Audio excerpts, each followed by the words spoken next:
Shadows over Gaza. In the heart of Gaza, where the sea meets the broken skyline, 12-year-old Amal stood on the edge of her rooftop, staring into the fading horizon. The sky, once vibrant with sunsets of gold and rose, now burned with streaks of smoke and ash. War had returned, though it never truly left, and its echoes reverberated through shattered streets and hollowed-out homes.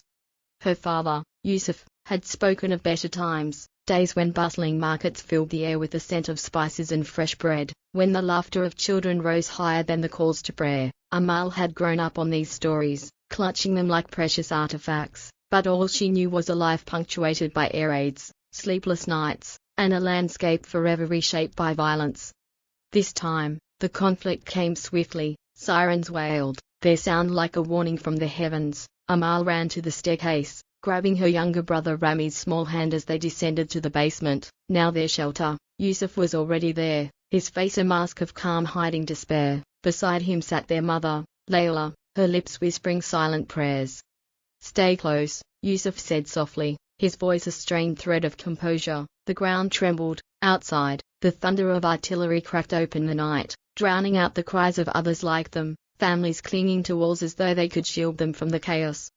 In the morning, Amal ventured outside. The neighborhood looked unrecognizable. Rubble piled where homes once stood, dust coated everything like a cruel frost. She met her friend Noor at the remains of the market. Noor's eyes, always bright and mischievous, now reflected something Amal didn't want to name.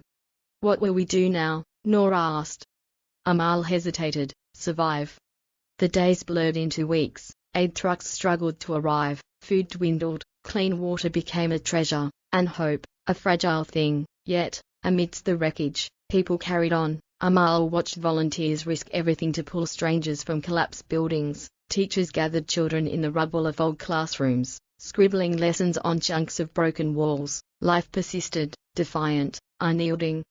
One day, Yusuf did not return from his search for supplies. His absence turned Amal's world grey. As night fell, she sat on the same rooftop where the story began. This time, Rami slept beside her, his head resting on her lap. Amal looked up at the sky, searching for stars beyond the smoke. She knew she couldn't stop the war, but one day, she promised herself, she would tell their story, the story of Gaza, of loss, of courage, and of a people who refused to disappear. For as long as someone remembered, there would still be hope. Shadows over Gaza, Part 2. Days turned into a routine of survival. Amal and Rami spent their mornings scavenging for food and water, often weaving through rubble-strewn streets that had once been lively. The laughter of children playing marbles and the melodies of shopkeepers calling out their goods were now memories carried by the wind. Noor joined them each day, her footsteps light but purposeful. Together, they navigated the remains of their neighborhood, Amal holding Rami's hand tightly, as though she could protect him from the world that had fallen apart. Noor always walked ahead, her spirit like a lantern, stubbornly lighting the way. "Do you think the fighting will stop soon?" Noor asked one morning, her voice barely above a whisper. Amal paused, watching the distant line of the sea, its blue tainted with grey smoke. "I don't know," she admitted, "but we have to keep going, for Baba." Yusuf's absence was a wound Amal carried silently, like a rock in her pocket, heavy and always present. Each evening, she would return to the rooftop, hoping for a sign, a miracle that would bring her father home. But the night sky held no answers, only stars that seemed farther away than ever.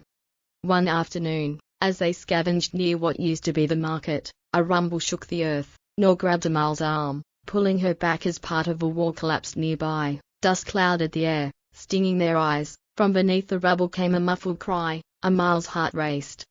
"Someone's there," Noor shouted. Amal and Noor scrambled to the debris, their hands clawing at broken concrete and splintered wood. Minutes passed like hours as they dug, their palms scraped and bleeding. Finally, a boy's face appeared, a little younger than Rami, his cheeks streaked with dirt and tears. "Hold on," Amal said, her voice gentle but firm. Together, they freed the boy and carried him to the shade of a fractured wall. "Where's your family?" Noor asked softly, handing him a small bottle of water. The boy shook his head. He didn't answer, perhaps because he couldn't. Amal watched him curl up against the wall, hugging his knees. She knew that look. It was the same emptiness she saw in the mirror each morning. As evening fell, Amal brought the boy back to their shelter. Layla, their mother, welcomed him with tired, open arms. There was always space for one more, even when there was barely enough to go around. That night, Amal lay awake on her rooftop again, Rami sleeping beside her. Noor sat across from her, quietly picking at the bandages on her hands. The stars, though obscured by smoke, were still there, constant and unbroken. "Do you think it's like this everywhere?" Noor asked suddenly. Amal glanced at her. "No," Baba said, "there are places where the sky isn't loud, where people don't hide underground." "Maybe one day we'll go there," Noor said. Amal nodded, though she couldn't imagine it. Gaza was all she'd ever known, and though it was broken, it was home. She looked at Noor, at Rami's peaceful face, at the boy they'd rescued. Maybe that was the point of surviving, not just to endure but to help others carry their burdens, even when your own was too heavy. The next morning, Amal woke early to the sound of distant explosions. The boy still slept, his small chest rising and falling in a steady rhythm. Amal slipped outside to find her mother sitting against the doorway, hands wrapped around a cup of tea. "Is it ever going to end?" Amal asked. Layla's eyes, wise and weary, met her daughter's. "Someday, maybe not for us, but for those who come after." Amal didn't answer. She turned her gaze to the sun rising over Gaza, its light bleeding through the smoke like hope fighting to break through the dark. "Then we'll keep going," Amal said quietly, more to herself than to anyone else. For as long as they could walk, for as long as they could hold each other up, they would keep going.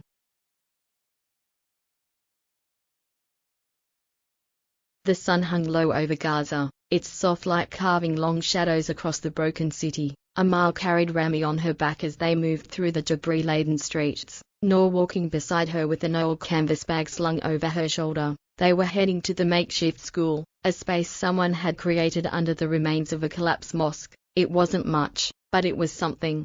"Do you think the teacher will be there today?" Noor asked, her voice hopeful. Amal adjusted Rami's weight, his small arms looped around her neck. "She's always there." The teacher's name was Mrs. Fadwa, a widow who had lost her entire family early in the war. Despite her sorrow, she had gathered the children of the neighborhood, giving them paper scraps and old pencils to write on. Amal admired her. Mrs. Fadwa never spoke of politics or the reasons behind the fighting. She only talked about the future, one where the children of Gaza would know peace. They arrived to find a few other children seated in rows of mismatched chairs, their faces worn but attentive. Mrs. Fadwa stood before them, her dark dress fluttering gently in the breeze that whistled through cracks in the walls. "Good morning, my children," she said warmly, her voice like a balm against the weight of the day. "Today, we will dream."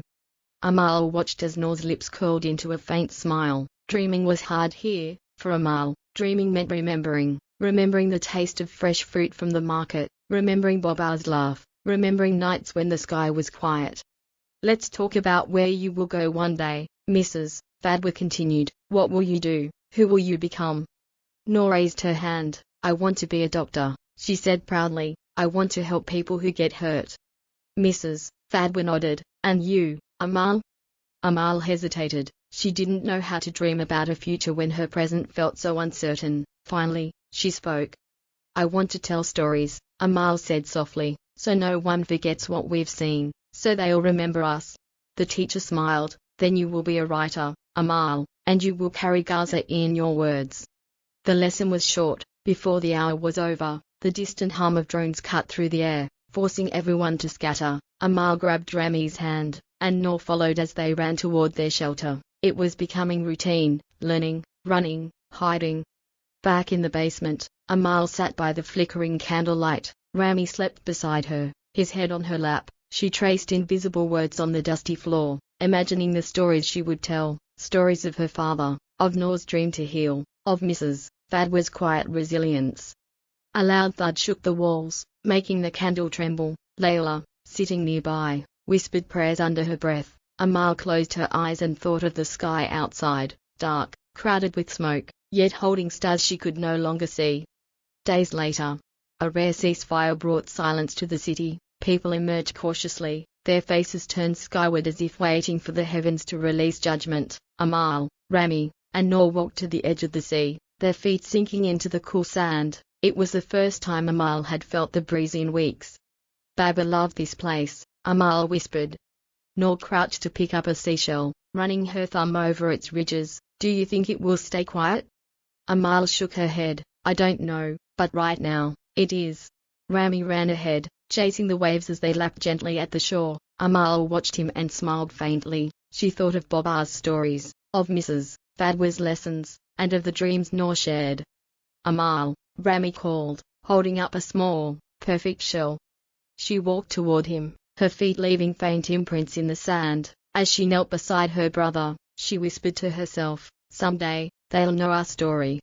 She looked out at the horizon, where the sea met the sky, and for a brief moment, Amal allowed herself to dream, of quiet nights, of open schools, of streets alive with laughter, of a Gaza that was whole again. And she promised herself that no matter how heavy the days became, she would write it all down. Part 4. The sea breeze felt cooler as the sun began to set, casting hues of orange and soft purple across the sky. Amal held the seashell in her hands, its curves perfect and smooth, untouched by the chaos on land. Rami sat beside her, his small legs digging into the wet sand, drawing shapes that were soon washed away by the tide. Noor stood a little further away, her back to the waves. She stared at the horizon, where the sea seemed endless, stretching into a world they could not reach. Do you think the world even knows we're here? Noor asked suddenly, her voice carried by the wind.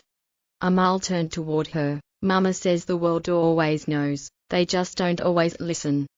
Noor's shoulders sagged slightly as she dropped to her knees and began digging into the sand. Then maybe one day, we'll make them listen, she said, her words firm, like a promise. Amal looked down at the seashell in her hands again and nodded. We will. The quiet would not last. Days later, the ceasefire broke, and war returned like an unwelcome storm. Sirens wailed in the early hours of the morning, jolting Amal awake. She grabbed Rami and ran to the basement, where Layla already sat, arms wrapped tightly around herself. Noor followed moments later, her breath ragged from sprinting through the streets.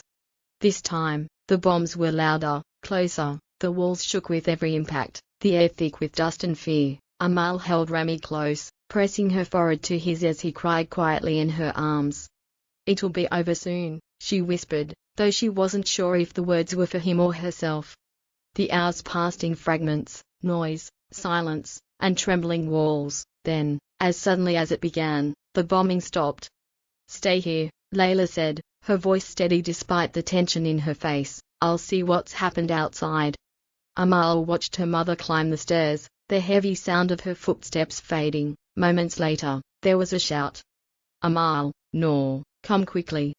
Amal grabbed Rami's hand and rushed up to the doorway. Outside, the world was changed once again. Smoke rose from where buildings once stood, and ash drifted through the air like snowflakes. People wandered the streets, their faces painted with grief and disbelief. Then Amal saw it, what remained of the makeshift school, the dome of the collapsed mosque, where Mrs. Fadwa had taught them to dream, now lay in pieces. The chairs were buried, the lessons silenced. Amal felt her heart twist. Noor sank to her knees beside her, staring at the destruction. She was just trying to help us, Noor whispered, her voice breaking. Amal couldn't speak. She thought of Mrs. Fadwa's words, you will carry Gaza in your words. Amal, Noor's voice pulled her back. What do we do now? Amal looked around at the broken city, at the people picking through rubble in search of life, of hope, of anything to hold on to. The grief was suffocating, but somewhere beneath it, Amal felt something else, resolve. We rebuild, she said softly. Noor looked at her, her face streaked with tears and dust. How? Amal tightened her grip on Rami's hand. We keep going, we remember, we write it down, we tell the world. Noor stared at her for a long moment, then nodded. Together, they stood amidst the wreckage, two small figures in a broken world, daring to dream of something better. Part 4. The sea breeze felt cooler as the sun began to set, casting hues of orange and soft purple across the sky. Amal held the seashell in her hands, its curves perfect and smooth, untouched by the chaos on land. Rami sat beside her, his small legs digging into the wet sand, drawing shapes that were soon washed away by the tide. Noor stood a little further away, her back to the waves. She stared at the horizon, where the sea seemed endless, stretching into a world they could not reach. Do you think the world even knows we're here? Noor asked suddenly, her voice carried by the wind. Amal turned toward her. Mama says the world always knows, they just don't always listen. Noor's shoulders sagged slightly as she dropped to her knees and began digging into the sand. Then maybe one day, we'll make them listen, she said, her words firm, like a promise. Amal looked down at the seashell in her hands again and nodded. We will. The quiet would not last. Days later, the ceasefire broke, and war returned like an unwelcome storm. Sirens wailed in the early hours of the morning, jolting Amal awake. She grabbed Rami and ran to the basement, where Layla already sat, arms wrapped tightly around herself. Noor followed moments later, her breath ragged from sprinting through the streets. This time, the bombs were louder, closer, the walls shook with every impact, the air thick with dust and fear. Amal held Rami close, pressing her forehead to his as he cried quietly in her arms. It'll be over soon, she whispered, though she wasn't sure if the words were for him or herself. The hours passed in fragments, noise, silence, and trembling walls. Then, as suddenly as it began, the bombing stopped. Stay here, Layla said, her voice steady despite the tension in her face. I'll see what's happened outside. Amal watched her mother climb the stairs, the heavy sound of her footsteps fading. Moments later, there was a shout. Amal, Noor, come quickly. Amal grabbed Rami's hand and rushed up to the doorway. Outside, the world was changed once again. Smoke rose from where buildings once stood, and ash drifted through the air like snowflakes. People wandered the streets, their faces painted with grief and disbelief.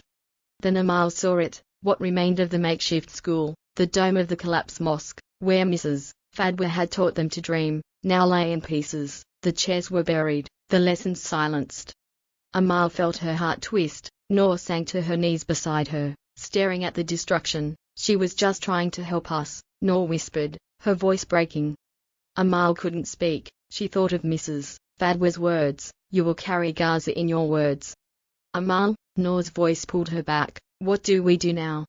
Amal looked around at the broken city, at the people picking through rubble in search of life, of hope, of anything to hold on to. The grief was suffocating, but somewhere beneath it, Amal felt something else, resolve. We rebuild, she said softly.